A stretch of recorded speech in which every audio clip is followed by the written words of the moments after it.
कौन आप जानते पारा देउलर कौन पाई बास करती दिने माँ पार्वती प्रभु महादेव को कहले मते आज टिके ब्रह्म ज्ञान शुणा।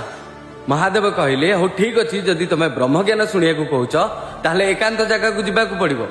माँ पार्वती कहले कौटी से एकांत जगह। प्रभु महादेव कहले अमरावतीपुर को जीवाक पड़ो। तेणु अमरावतीपुर रे प्रभु महादेव ब्रह्म ज्ञान कहवा आरंभ कले। माँ पार्वती ब्रह्म ज्ञान अधारे से शोई गले। तेणु से कबूतर बोली गोटे पारा थिला एवं माँ पार्वती हूँ मारिबा बंद कर देथिले। ब्रह्म ज्ञान अधारु बंद हबनी सेतिपाई से पाराटी हुंकार देइथिला। जेतेबेले प्रभु महादेव आखि खोली देखिले माँ निद्रा रे शोइछंती।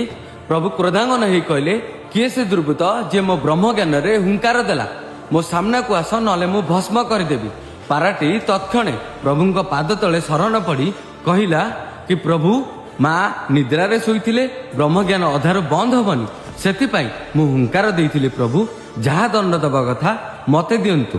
प्रभु महादेव अत्यंत खुशी माँ पार्वती सम्मुख रे आशीर्वाद करथिले एवं कहिथिले जे तू आजि ठारू देउल रे बसवास करिବୁ। जय जगन्नाथ।